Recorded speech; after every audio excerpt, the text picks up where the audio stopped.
This is general info on the 3x back tests. I don't think anything is really all that new here. I think I've mentioned all this. The one thing you'll see, oh, yes, sir. No, I'm sorry, I'm still back on the previous slide. The correlation is interesting, and of course the science moves forward. If you look back in 2002, 2007, sure, you had some positive correlations, but you didn't care because both bonds and stocks were going up. Yep. It would be very interesting to look at this back in the 70s. Yep. I mean, a strategy cannot make money if all of its assets are going down. That's correct. How much It's amazing that if you invest in everything that's going down, you don't tend to make money. Yeah. I've noticed that over the years. I have done that more than once. Okay. So, first thing, we are now dealing with the 3x funds. Same basic approach. All I did was add leverage. Okay? Quick question. At one point you said you started with a 20% weighting in SPY, and here you say you're starting with 25. Yeah, 20. Yeah, that was 20 was max Sharpe. This is Minvar. Oh, okay. Okay. I'll go back to sleep No, now. no, no, no, no, no, no. Good. Hey, somebody looked at the numbers. I like that. Okay. So jumping to the end result, here the blue line is the 3x SPY, the red line is the 3x TLT. Okay. The green line is Minvar unconstrained, and the green line is Minvar saying, hey, don't, adding cash or taking money off the table and turning it into cash to maintain a 1.9% daily SD, which is 3 times 0.63, right? So it's real, it's trying to really control things. Real time. The CAGR on this, the purple line, is 38% for the last, what, 5+ years? 5.5 years, okay? So Minvar made 38%. Now it only had a 25% drawdown. Not bad. All right, now, July of 02 to today, 27%. It didn't make as, things were more flattish back here. You had to deal with a bear market here, etc. 51% drawdown. Okay? This is why I wanted to extend back the 3X's. I was worried about right now, the last 5+ years has been a golden time for this algorithm. Okay? And that's also why, with Peter's homework assignment to me, is also going to be vital, because I'd like to go back to the 80s and find out, I'd like to live through a few more bear markets, okay, and see what the heck happens. Okay. Drawdown of 50% that occurred in the dot-com bust? Yes. Yes. And that basically was happening. You got this peak when you followed TLT. No. My guess is it was not in 2008. My guess is it was back in 2003. It's about the same size. Yeah. Yep. Okay. Yep. I'll take another action item to figure out when that is. Okay. And my prejudice is that these algorithms have a hell of a lot harder time in the 2000 bear market than in 2008. Mm-hmm.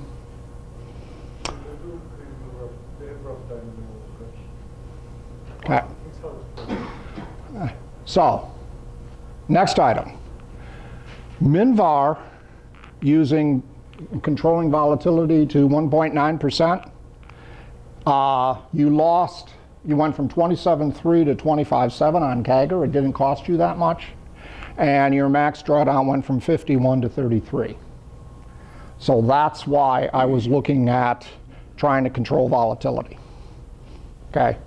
Because that, very few people can sit through a 50% drawdown. Okay? That's why. 33% isn't exactly wonderful either. Okay? All right. Here's what, again, this is just the weightings. This brown line here is the weightings that you have of SPY.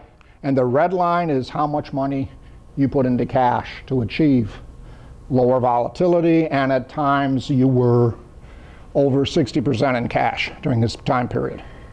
Also during that unpleasantness when Europe was going to hell, you know, back in 2011, you also got into cash almost 60%. A lot of monitoring of your portfolio, doing that, a lot of trading. It's all just once a month. Okay, but still, I mean, if you want to spend that for 6 months in the tropics someplace, you got to go dig out your computer and figure out what you're supposed to be doing then. That's correct. But even if you buy the Logical Invest service, you'll still need to dig out your computer. And don't worry, I have a tracking spreadsheet for this, okay? That I'm willing to give to anybody. And all I have to do is download 4 little ETFs, 5, and you'll be perfectly happy. All right. Do you have any idea, because these are leveraged funds and they're long funds, how much the drag is, how much that would affect these curves? No, I did not look at that. So other than just general discussion type knowledge, I did not look at it. Usually you should assume about 5% drag and 3x leverage. So take 5% off. Yeah, I mean, it's much better to see how it performs, do it with TLT and SPY, and just leverage on your own account as long as you're working with a decent broker that doesn't charge you an arm and a leg on margin. Mm-hmm. And if you borrow an interactive broker to do it on margin, you just pay 1% on the margin. Right. That's it. Right. So that gets into some of the additional things you can do. They're easier to do with Interactive Broker than your typical, the Schwabs and the Fidos of the world. Okay. Like you charge 8%. Yeah. Yeah. I mean, there's more, higher fees, more margin rates, blah blah blah. You can't do it in an IRA. Can't do it in an IRA. Yes. All right. What happens if you go to Max Sharpe? Okay. Again, if you go to Max Sharpe from 2009 to today, you're at 53% CAGR for the last 5.5 years. And the max drawdown is 21%. People can live with that. This is what gets everybody, the people with the hair on fire, they love this. If you go back to 2002, it's still pretty good. You're in 32.5%, and you still got that 51% drawdown. So if you add 1.9%, you're at 31% CAGR with a 32% drawdown with Max Sharpe. So you can make a few more bucks, and you could still get the same drawdown. It's hard to get this algorithm when it's 3x to get much below 30% drawdown. Again, weights are in of SPY are in gold or brown. Weights here in red are cash. Max Sharpe MinVar combination. From April of 2009, CAGR is 54%. Max drawdown is 21. And it's 35 and 44. So there's a little bit of 44% max drawdown. There's a little bit of gain by using MinVar. If you go to the 1.9%, you're just under 30% drawdown. Yes, sir? Were there any losing years in this 2002? There was one losing year, because there's 1 year where you had a 310-day drawdown period. So you had 1 year where That must be 2008. I would guess. Yeah, I didn't do the rolling gain. Okay. Again, weight of Sharpe. The blue is weight of MinVar when you're in negative Sharpe and amount of cash. Okay. Last topic on this subject. There's, as I said earlier, it's not either or. Okay. you can mix a very conservative strategy with a very aggressive strategy and pick whatever curve and gain and drawdown you want to live with. So I did two things. Number one, I targeted suppose I just said I'm willing to live with a 3% standard deviation, okay, in terms of volatility in my curve. This is 3x again, so 3 times 1%. And what I do is, instead of adding cash, I add TOT, SPY, MinVar. So I'm essentially just lowering leverage, okay? So I've got that curve, and then I've got a family of curves that essentially go from pure MinVar on 1x to pure max Sharpe on 3x. And you get to pick where you want to be. So this is what happens if you mix, you hold to a 3% constant by essentially lowering leverage. And you get, you end up getting a 34% gain with a just under a 30% max drawdown. This is the best I was able to do with these simple plans, okay? This is the family of curves I was talking about. This is MinVar on 1x. That's max Sharpe on 3x, okay? Which one do you want to be on? All you have to do is decide which one, and you can just dial it in, so to speak. And by the way, if you go to Logical Invest site, it's exactly what they do.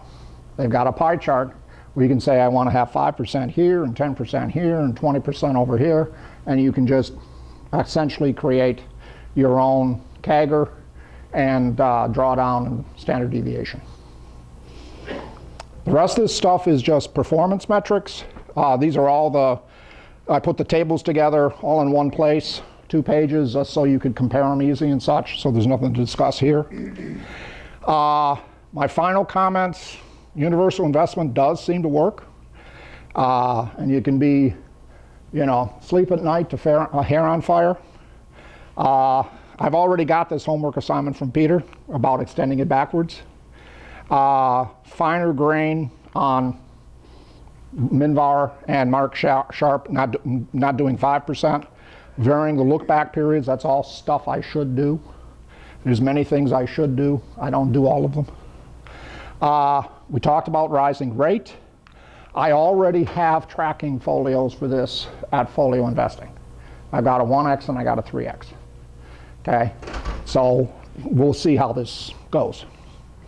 And I'm going to spend a hell of a lot more time at Logical Invest site because I think they've given me enough information where I can figure out everything they're doing.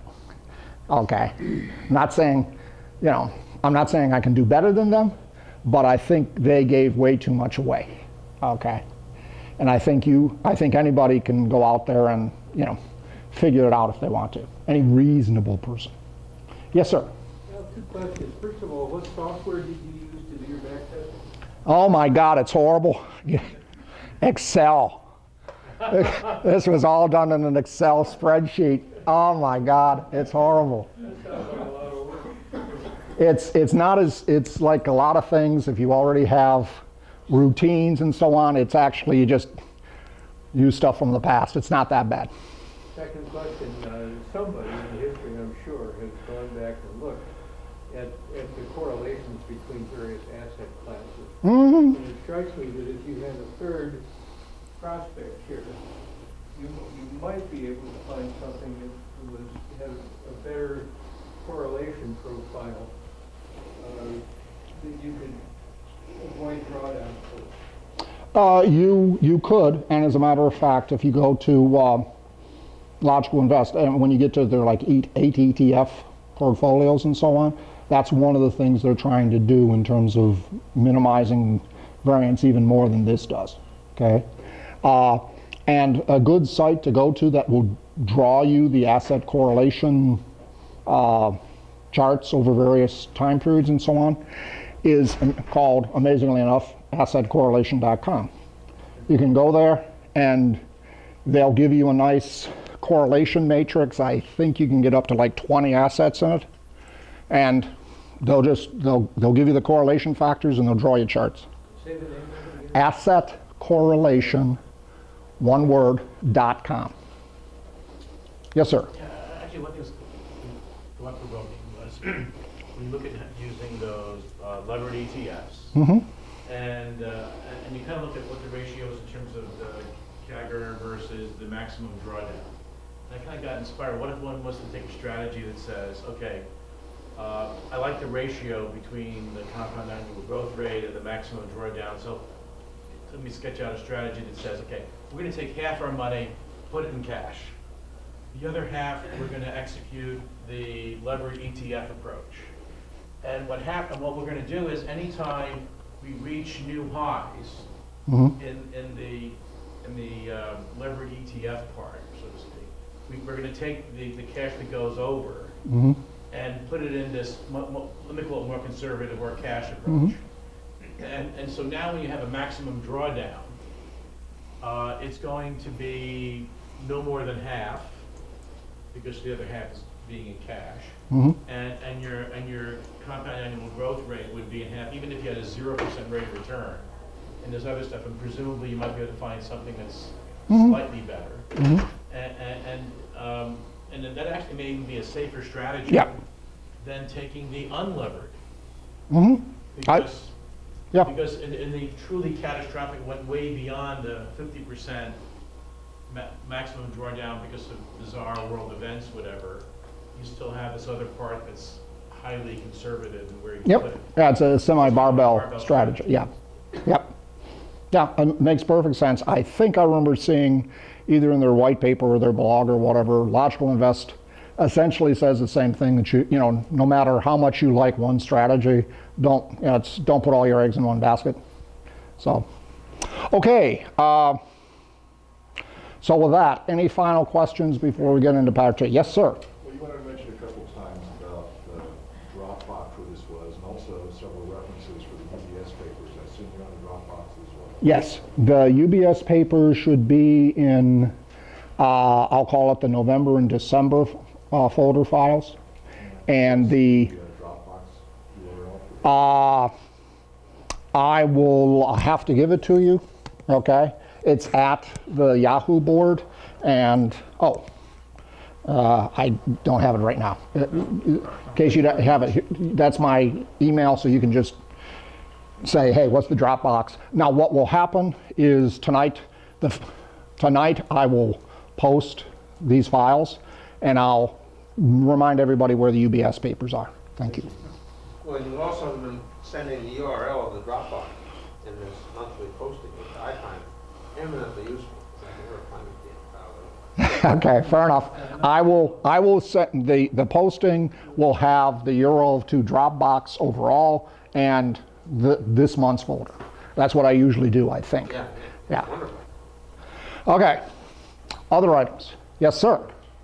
Just a quick clarification. So when you're applying new bond, you apply this to each asset separately, LFT and stock, as opposed to you figure out your accrued curve and then you just throttle back and forth in cash on using new bond entirely. So it's going to be before or after? Oh, yeah. Before on each asset. Yeah. I could. Yeah. What originally happened, and number one, I tend to think of it as an override cash as an override. Number two, when I started this, I was going, well, I'm going to repeat what Logical Invest done and wash my hands. Well, then I went, geez, the numbers are too big. I got to start controlling volatility and try and figure out of this max drawdown. And so I kind of glommed on top of it, this cash idea, controlling volatility. So it came as a secondary factor. Yeah, it's on, okay, so what you just said is it's on each equity, not on each asset. It's on each asset. It's again, it's on each asset. And I'm just saying, in my thought process as I was going along, I started with just two, and then when I saw the volatility and drawdown, I went, I gotta do something. So, okay.